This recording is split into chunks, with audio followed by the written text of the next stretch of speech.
الرحمن الرحيم الحمد لله رب العالمين وصلى الله وسلم وبارك على عبدك ورسولك محمد خاتم النبيين إمام المرسلين وعلى آله وصحبه وسلم تسليما مزيدا ثم أما بعد إخوة الكرام السلام عليكم ورحمة الله وبركاته.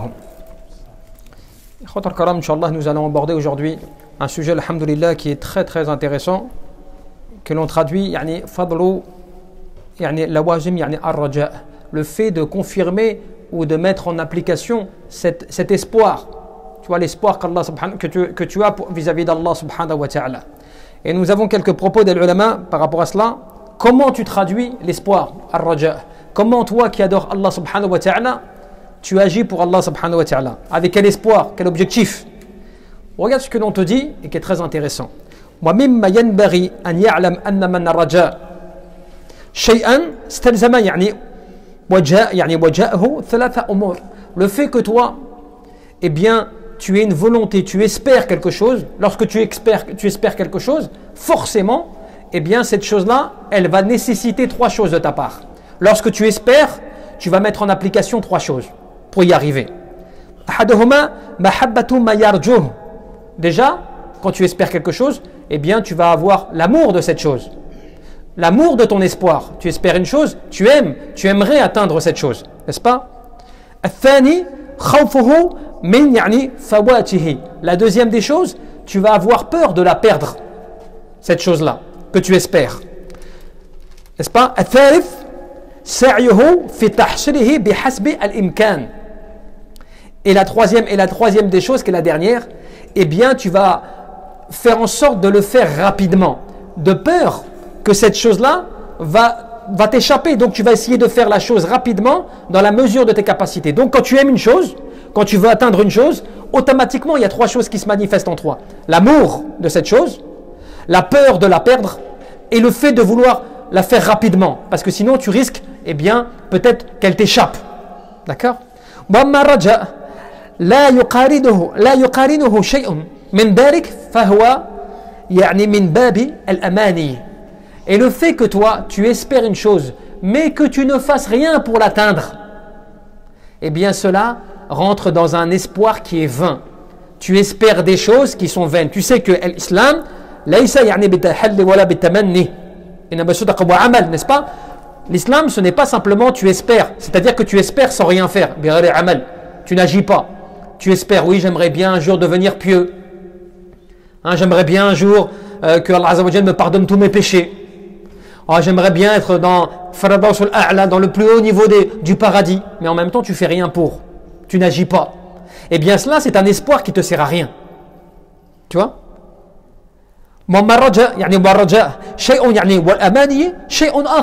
Le fait que tu espères, que tu as la volonté, tu espères une chose d'Allah Azza wa Jal, par exemple. Mais d'un autre côté, tu es dans un vain espoir, c'est deux choses différentes. L'une est d'un côté, l'autre est de l'autre. Tu ne peux pas. C'est pour cela que les musulmans, quand ils nous disent parfois, oui, tu sais, moi, j'aimerais bien faire les choses, mais tu vois, j'ai pas le temps. Je suis pris par le temps. Je suis occupé. Tu vois, ça, c'est un faux espoir. Ou celui qui fait des péchés, il dit, oui, mais Allah Azza wa Jal, il pardonne. Hein. Dans le Coran, Allah Azza wa Jal, il parle beaucoup qui fait qu'il pardonne les péchés. Tu vois, il espère encore une fois, mais c'est un espoir qui est vain. Allah Jalla fa'ala te dit, فَمَنْ كَانَ يَرْجُو لِقَاءَ رَبِّهِ فَلْيَعْمَلْ عَمَلًا صَالِحًا. Celui qui espère rencontrer son Seigneur, qu'il fasse des bonnes œuvres, qu'il s'adonne à des bonnes œuvres. Donc cela veut dire quoi? Ar-raja, l'espérance, wal-amal, et l'action. Et c'est comme cela que le prophète, qu'est-ce qu'il te dit? Déjà, il faut que tu comprennes que Ibn al-Qayyim, il te dit quoi? Il te dit فَكُلُّ رَاجِ خَائِفْ وَصَائِرُ عَلَى يعني الطريق إذا خَافَ أسرع يعني سِرَى مَخَافَةُ يعني الفوات. Celui, tu vois, toute personne qui a une peur, qui a une crainte, qu'est-ce qu'il fait? Eh bien, il fait en sorte de se précipiter, de se dépêcher pour ne pas être confronté à cette peur, pour ne pas rencontrer la chose qu'il craint. Qu'est-ce que tu fais? Tu te sauves, tu t'échappes. Tu ne veux pas rencontrer cette chose-là, forcément. Tu as peur de la rencontrer. C'est comme cela, normalement, que tu dois agir. Moi, fait le hadith, le professeur, qu'est-ce qu'il te dit, le professeur, dans un hadith? Il te dit, Man khafa adlaj, wa man adlaj, balagha al-manzil. Forcément, lorsque la personne, tu vois, elle a une certaine peur et qu'elle voyage ou autre, eh bien, le fait que toi tu vas voyager, que tu vas te précipiter pour arriver à destination, tu vas y arriver. Mais tu devras forcément agir en conséquence. Ala inna sala'at Allah ghaliyah. Pourquoi?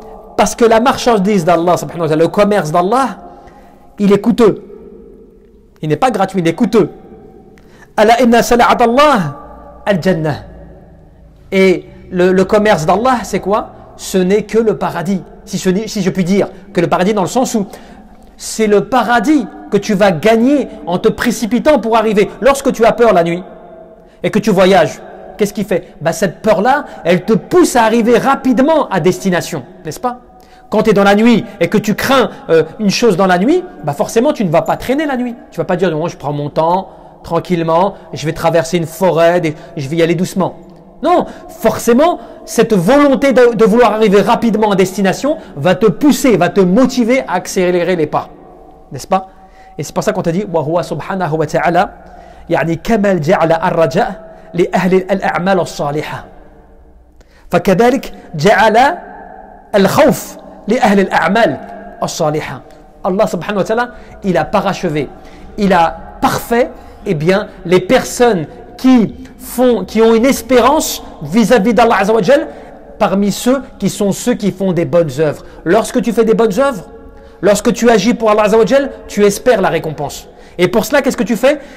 Tu agis, mais ce n'est pas suffisant. Les musulmans, des fois aujourd'hui, il va agir normal. Il va faire ses prières, il va jeûner, sans plus. Dans son cœur, il est normal. Tu vois, il fait ses prières. Certaines personnes, tu leur demandes, tu leur dis, oui, mais tu vois, cela, c'est telle ou telle chose, elle n'est pas bonne. Faut pas la faire. Il dit, oui, mais moi, tu vois, je fais déjà la prière. Alhamdoulilah, je fais la prière, moi. Je jeûne, je n'ai pas de problème. Eh bien, ce n'est pas suffisant. Tu sais pourquoi? فَعُلِمَ أَنَّ الرَّجَاءَ وَالْخَوْفَ النَّافِعُ هو يعني مقترن به العمل الصالح. Tu sais, la crainte utile, véritable, avec l'espoir, il ne peut être utile pour toi qu'à condition que tu mettes en application les bonnes œuvres. C'est que tu crains Allah Azza wa Jal, tu espères sa récompense et tu agis en conséquence. Vous savez, c'est un point très important, ibadallah. Nous, on ne pense pas que c'est important. On se dit, oui, mais c'est normal. Ce n'est pas normal. Beaucoup de musulmans, beaucoup d'entre nous, on agit, on est confiant. Tu fais tes prières, au fond, toi-même, tu crois presque que tes prières, elles sont acceptées par Allah Azza wa Jal. Tu jeûnes, toi, tu crois que ton jeûne, il est accepté. Tu vois? T'es musulman, tu te dis, bon, c'est bon, moi, je suis protégé. T'es rassuré. Alors qu'on est en train de t'expliquer que Allah Azza wa Jal, il te dit que ce qui est parfait, c'est quoi? C'est que tu craignes Allah Azza wa Jal, d'accord? Tu espères la récompense, mais pour cela, tu appliques, tu mets des œuvres, tu appliques les œuvres tout en ayant la crainte d'Allah Azza wa Jal. La crainte de quoi? Que Allah subhanahu wa ta'ala, il n'accepte pas tes œuvres.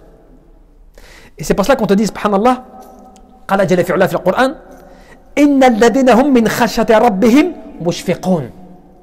Allah Azza wa Jal, il t'a donné la description de ceux qui espèrent en Allah, ont la crainte d'Allah et ils œuvrent, mais en ayant la crainte par rapport à leurs œuvres. La crainte de quoi? De ne pas être de ceux qui vont être acceptés par Allah Azza wa Jal. Regarde ce verset. Certes ceux qui craignent leur Seigneur et qui en sont pénétrés. Mushfiqin, yani, mushfiqun, kadalik, ce sont des personnes dont la crainte, c'est pas simplement tu as peur, comme toi, nous on a peur, on dit oui, mais nous on a peur, Allah Azza wa Jal, on a peur, on fait nos prières parce que c'est vrai, on a peur, on croit en Allah subhanahu wa ta'ala. Non, c'est des gens, ils sont imprégnés, ils sont pénétrés par la peur. Cela les envoûte la peur d'Allah subhanahu wa ta'ala. Tu vois? Walladina hum bi ayati rabbihim yu'minun. Vis-à-vis des signes de leur Seigneur, comment sont-ils? Ils sont fermement croyants. Un, ils sont ceux qui craignent leur Seigneur, mais d'une crainte dont ils sont pénétrés par cette crainte. Deux, ce sont des gens qui ont la foi ferme aux signes d'Allah subhanahu wa ta'ala. Qu'est-ce qu'ils font aussi? Ce sont des gens qui, vis-à-vis de leur Seigneur, ne lui associent aucune autre divinité.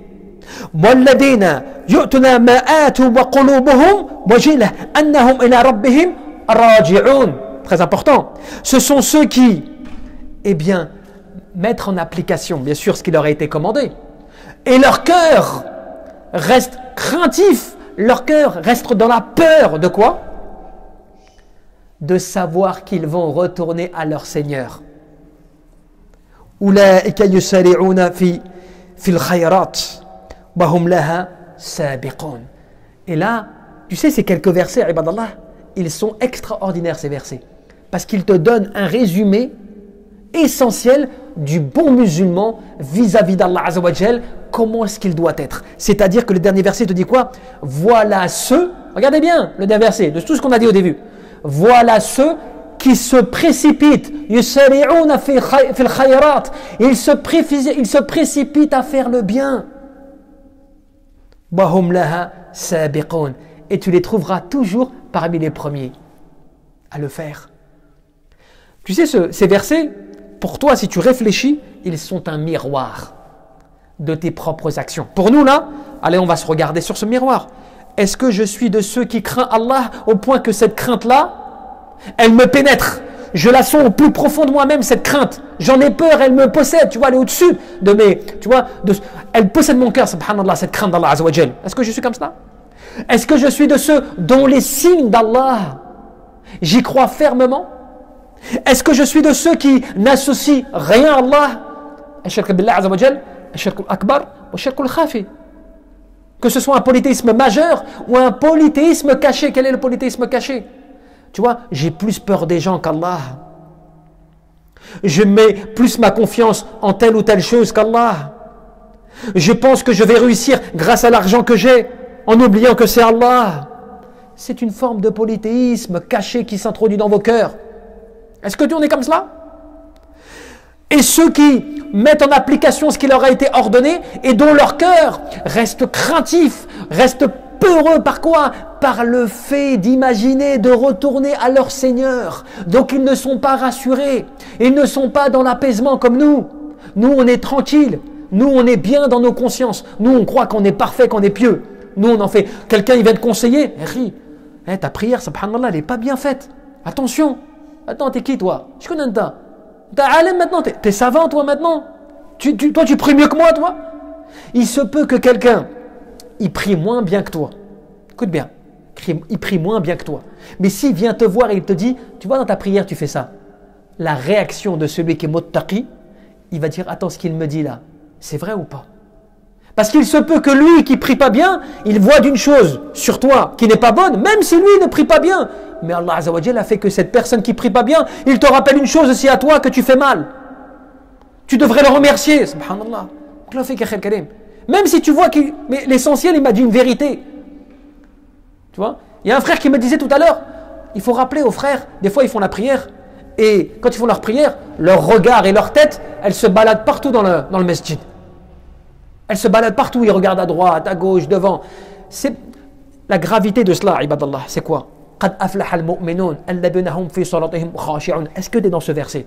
Heureux les croyants qui, dans leur prière, font preuve d'humilité. Est-ce que tu crois que tu fais preuve d'humilité quand tu es dans ta prière et que tu regardes l'autre qui rentre, l'autre qui te regarde, tu regardes le plafond, tu regardes l'autre qui s'est assis à côté de toi? Est-ce que tu penses que tu es dans l'humilité? On juge personne. Juste, est-ce que tu es dans les gens, tu es humile? Non, l'humilité, tu sais c'est quoi? C'est t'es là, tu es concentré, tu réfléchis à ce que tu dis, tu penses à ta prière, tu penses, là, tu t'es mis debout devant ton Seigneur. Tu vois? Et le verset, c'est qui dit? Et ce sont ceux qui, leur cœur, il est craintif. Ils ont peur de quoi? De retourner à leur Seigneur. Et quand Allah Azza wa Jal, il t'a donné ces descriptions, c'est Allah Azza wa Jal qui te dit cela. Donc, quelqu'un qui va te dire, tu vois, toi, tu fais partie des gagnants. Mais qu'est-ce qu'il en sait en réalité? C'est quelqu'un qui va te dire, toi tu fais partie des gagnants. Je sais pas, ça tu le sais pas. Il se peut que demain je vais changer. Il se peut que demain je vais faire le contraire de ce que je suis aujourd'hui. Je sais pas, c'est Allah Azza wa Jal qui décide là. On est d'accord? La personne elle sait pas. Mais quand Allah subhanahu wa ta'ala te dit, voilà ceux qui sont les gagnants. Voilà ceux qui vont réussir. Voilà ceux qui se précipitent pour le bien. Voilà ceux qui sont parmi les devanciers. Ceux qui sont toujours devant. Là, c'est pour dire que Allah, il te confirme que si tu respectes ces conditions, lesquelles, celles qu'on vient de dire là, à savoir le fait que craindre Allah au point que tu es pénétré par cette crainte, 2, le fait que tu n'associes rien à ton Seigneur, 3, le fait que tu mettes en application et que ton cœur, il craigne de retourner vers ton Seigneur, eh bien, أولئك يسارعون في الخيرات وهم لها سابقون. Cheikh Abdelrahman Abdou Saadi rahmatullah, qu'est-ce qu'il te disait? Il te disait السابق يعني في الدنيا إلى الخيرات والطاعات, celui qui est toujours parmi les premiers à faire le bien et autres, فهو السابق في جنات النعيم إلى يعني الجنات. Celui qui va être le premier dans ce bas monde, tu sais, à faire le bien, à toujours aller vers le bien, il sera le jour de la résurrection, le jour dernier au paradis, il sera parmi les premiers à entrer au paradis. Subhanallah, la récompense. Sabiqoun, ceux qui seront toujours parmi les premiers. Tu vois? Et on va terminer, ibadallah, parce que ce chapitre, en fait, il est tellement énorme qu'on pourrait passer 1 heure à le détailler, tellement il est énorme. Mais on va terminer sur ce hadith. Regardez, Aïcha radhiyallahu anha, l'épouse du prophète, alayhi salatu wa salam, elle a demandé une explication au prophète de ce verset qu'on vient de réciter. Et les versets qu'on vient de donner là, comme description. Comme nous, elle l'a entendu. Et quand elle l'a entendu, قالت سألت رسول الله صلى الله عليه وسلم يعني في هذه الآيات. Elle dit, j'ai interrogé le prophète alors sur ces versets. Parce qu'elle l'a entendu comme nous. Nous, des fois, les versets, on les lit, on ne se rend pas compte. Elle a compris. Elle a dit, subhanallah, cette description. Subhanallah, cette récompense. Et donc, elle pose la question. عن هذه الآية فقلت أهم الذين يشربون الخمر ويزنون ويسرقون.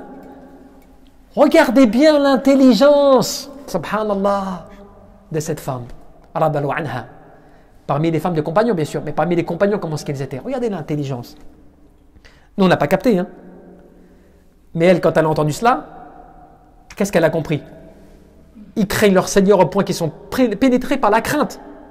2, ils n'associent rien à leur Seigneur. 3, ils sont fermes dans la croyance au verset. Elle s'est dit, ils doivent avoir des choses à se reprocher. Ils doivent, dans leur cœur, ils ont peur de retourner à leur Seigneur. Elle s'est dit, ils doivent avoir quelque chose à se reprocher. Tu vois? Comme quelqu'un, tu le vois, fait sojoud, il est en train de pleurer. Toi, tu dis, il a dû en faire des péchés, lui. Hein. Lui, il a dû en faire des... S'il pleure comme ça, c'est qu'il a dû en faire des péchés. Tu vois? Alors que tu sais pas pourquoi. Peut-être qu'il est dans ces versets, lui. Elle a cru que les personnes concernées, c'est des gens qui commettaient des péchés et ils avaient peur de retourner à leur Seigneur. Ils étaient pris par la crainte et ils avaient peur. Et le prophète, qu'est-ce qu'il leur dit? Il leur dit quoi? Il dit, La ya bint as-Siddiq. Non, ce n'est pas comme ça, ô fille d'as-Siddiq, d'Abu Bakr. Non, ce n'est pas cela. Qu'est-ce qu'il dit? وَلَكِنَّهُمْ الَّذِينَ يَصُومُونَ وَيُصَلُّونَ وَيَتَصَدَّقُونَ. Non, ce sont des gens qui jeûnent, des gens qui font la prière, des gens qui donnent le monde. وَيَخَافُونَ أَنْ لَا تُتَقَبَّلَ مِنْهُمْ. Mais ils craignent que cela ne soit pas accepté de leur part.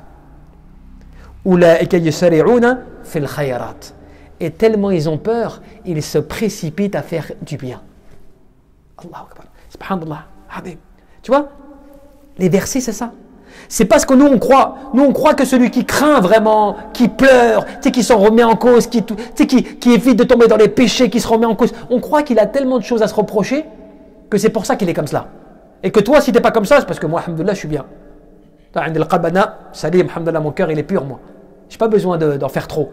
Eh bien, tu vois, eux, ils en font beaucoup plus que nous, ils sont beaucoup plus dans l'adoration d'Allah Azza wa Jal, mais parce qu'ils ont peur que leurs œuvres ne soient pas acceptées. Alors, pour terminer, ibadallah, désolé, je tarde un petit peu, c'est obligatoire, pas le choix.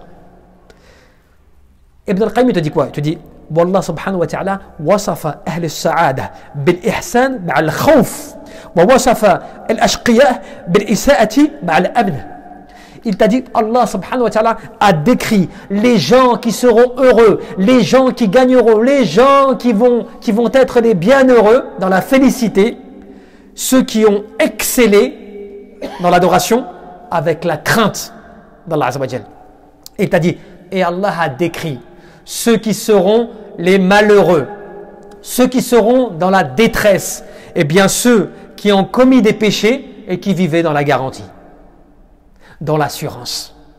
Ils étaient négligents, ils étaient moyens, tu vois, ils faisaient le minimum, mais ils étaient dans l'amn. Moi, Allah il pardonne, Allah il est pardonneur, tu vois. Mais je ne peux pas continuer trop. Mais il te disait, hein, وَمَنْ تَأَمَّلْ أحوال الصحابة رضوان الله عليهم أجمعين ووجدهم في غاية العمل مع غاية الخوف. Il dit, si tu réfléchis, si tu médites sur la situation des compagnons et de comment ce qu'ils étaient à leur époque, tu verras qu'ils joignaient constamment le fait d'être dans l'action, mais avec la crainte que cette action ne soit pas acceptée. Rappelle-toi ce que Abu Darda, qu'est-ce qu'il disait Abu Darda? Une chose extraordinaire. Quand il disait إنما أخاف ما أخاف يعني إذا وقفت على الحساب يوم القيامة فيقال لي قد علمت فماذا يعني علمت يعني فماذا يعني عملت فما علمت. Qu'est-ce que tu fais ma alimta? Il disait, moi ce que je crains le plus, ce qui me fait le plus peur, ce que je redoute le plus, le jour des comptes, donc le Yawm al-Qiyamah, Abu Darda, il disait, ce que je crains le plus, c'est lorsqu'on va m'interroger et qu'on va me dire, qad alimta, tu as su, tu as appris, tu connaissais. Famada amilta, fama alimta, qu'est-ce que tu as fait de ce que tu savais? Tu connaissais, tu avais la connaissance, qu'est-ce que tu as fait de ce que tu savais? Tu vois, la crainte, pourtant c'était des compagnons qui étaient au summum. Tu vois? Et après, je passe le fait que, eh bien, le ulama, il nous rappelle à quel point, As-Sahaba, Abu Bakr, qui disait, regardez Abu Bakr, qui disait, juste lui-même, il disait, j'aurais voulu, Abu Bakr, parmi les destinés au paradis de son vivant, il disait, j'aurais voulu n'être qu'un seul poil sur le corps d'un croyant. J'aurais voulu être un poil sur le corps d'un croyant. L'air de dire, j'aurais pas voulu être comme ce que je suis moi, un être humain. Devant faire tout ce que je fais et devoir rendre des comptes. Il disait, j'aurais voulu être un poil sur le corps d'un être humain, d'un musulman, d'un mu'min, subhanallah. Des fois, il disait, cette langue-là, c'est elle dont je crains le plus le jour de la résurrection. Des gens qui étaient, sahaba, c'était des gens qui étaient au summum. Et Ibn al-Qayyim lui-même, il disait, eux, ces gens-là, ils vivaient dans la peur et la crainte en faisant le maximum. Et il te disait, et nous, on fait le minimum et on est déficient et en même temps on est rassuré. Tu vois? والله أعلم. ونسأل تبارك وتعالى أن يرزقنا الإخلاص في القول والعمل والنية. اللهم ربنا لا تزغ قلوبنا بعد إذا هديتنا وهب لنا من لدنك رحمة إنك أنت الوهاب. اللهم ربنا ما وعدتنا على رسلك ولا تخزنا اليوم القيامة إنك لا تخلف الميعاد. اللهم نسألك الهدى والتقى والعفاف والغنى والسداد. لا إله إلا أنت سبحانك لا علم لنا إلا ما علمتنا إنك أنت العليم الحكيم. وصلى الله وسلم وبارك على عبدك ورسولك محمد. بارك الله فيكم وغفر الله لي ولكم والسلام عليكم.